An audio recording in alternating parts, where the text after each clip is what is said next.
یاد رکھیے یہ آپ کی کونیاں جو ہیں یہ گھٹنوں سے اور آپ کے پیٹ.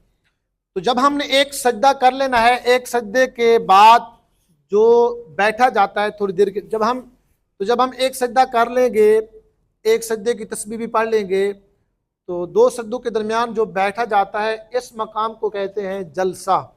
تو جلسہ جو ہے نماز کے اندر واجب ہے. اس کے اندر بھی آقا کریم علیہ الصلوۃ والسلام ایک دعا مانگا کرتے تھے. وہ دعا کیا ہوتی تھی؟ اللہم اغفر لی وارحمنی واہدنی وارزقنی وعافنی. اس کی بڑی فضیلت ہے، یہاں تک کہ 30 سے اوپر فرشتے جو ہے نا نیکیاں لکھنا شروع کر دیتے ہیں. تو دو سجدوں کے درمیان آپ نے بیٹھنا ہے، وہ دعا پڑھنی ہے. تو دونوں سجدے مکمل کرنے کے بعد اب آپ نے دوسری رکعت بھی سیم اسی طریقے سے پڑھنی ہے. سورۃ الفاتحہ، سورۃ الفاتحہ کے بعد پھر آپ نے کوئی سورت ملانی ہے. اس کے بعد آپ نے اسی طریقے سے رکوع بھی کرنا ہے، سجدے بھی کرنے ہیں، سجدوں کے درمیان تسبیح پڑھنی ہے. اب ہم آتے ہیں وتر کی تیسری رکعت میں، جو کہ اہم رکعت ہوتی ہے. بہت سارے لوگ جو ہے نا شش و پنجوں میں ہوتے ہیں کہ کس طریقے سے ادا کی جاتی ہے اور کیا پڑھا جاتا ہے. جب ہم دوسری رکعت کے بعد کھڑے ہوں گے قیام کی حالت میں، تو آپ نے سب سے پہلے سورۃ الفاتحہ پڑھنی ہے. الحمد للہ رب العالمین الرحمن الرحیم مالک یوم الدین ایاک نعبد و ایاک نستعین اهدنا الصراط المستقیم صراط الذین انعمت علیہم غیر المغضوب علیہم ولا الضالین. سورۃ الفاتحہ کے بعد آپ سورۃ الاخلاص پڑھ سکتے ہیں. پہلی رکعت میں سورۃ النصر کر لیں، دوسری رکعت میں سورۃ الحب کر لیں، تیسری رکعت میں سورۃ الاخلاص کر لیں.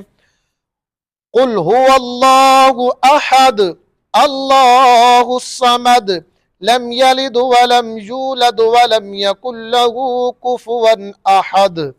اب یہاں پر بات سمجھنے کی ہے. اب ہم نے کرنا ہے رفع یدین، اللہ اکبر. اب یہاں پر کچھ لوگوں کو دعائے قنوت آتی ہے، کچھ کو نہیں آتی. تو جن کو دعائے قنوت آتی ہے وہ تو اس طریقے سے دعائے قنوت پڑھیں.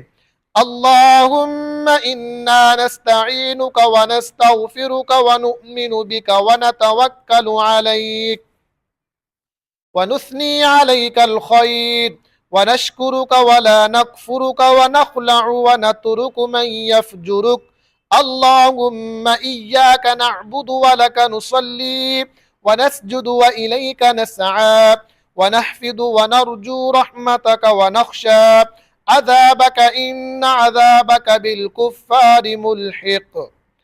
اب آپ نے یہاں پر دعائے قنوت پڑھ لی، آپ کا قیام مکمل ہو گیا.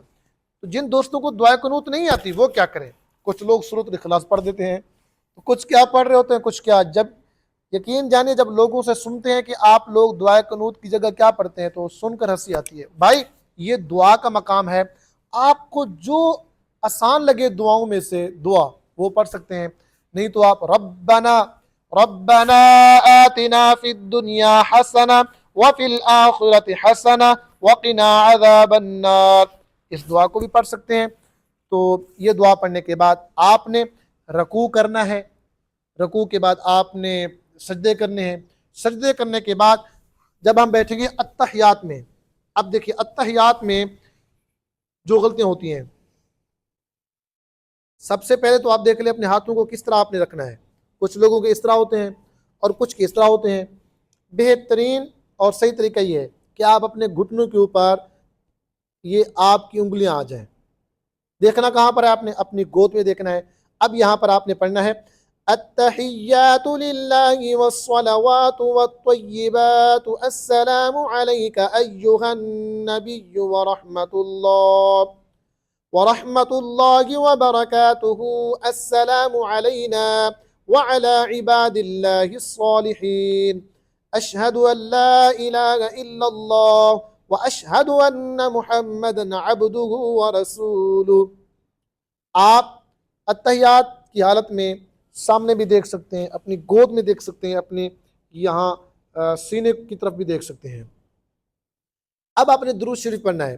اللہم صلی علی محمد وعلی آل محمد كما صليت على إبراهيم وعلى آل إبراهيم إنك حميد مجيد اللهم بارك على محمد وعلى آل محمد كما باركت على إبراهيم وعلى آل إبراهيم إنك حميد مجيد. اب درود شریف پڑھنے کے بعد ہم لوگوں نے صرف رٹی دعا پڑھنی ہوتی ہے رب اجعلنی مقیم الصلاۃ، جبکہ شریعت میں یا آقا کریم علیہ الصلوۃ والسلام سے صرف یہ دعا ثابت نہیں ہے.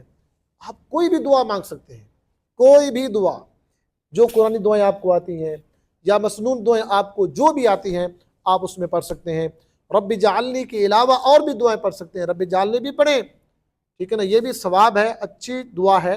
اس کے ساتھ ساتھ اور جتنی دعائیں آپ مانگنا چاہتے ہیں، چونکہ ہم جب نماز میں ہوتے ہیں تو اللہ تعالیٰ کے زیادہ قریب ہوتے ہیں، تو جب اللہ تعالیٰ کے قرب میں ہے زیادہ دعائیں مانگنی چاہیے. تو جب آپ دعائیں مانگ لیں تو آپ نے کیا کرنا ہے، نماز کو ختم کرنا ہے. السلام علیکم ورحمۃ اللہ، السلام علیکم ورحمۃ اللہ. آپ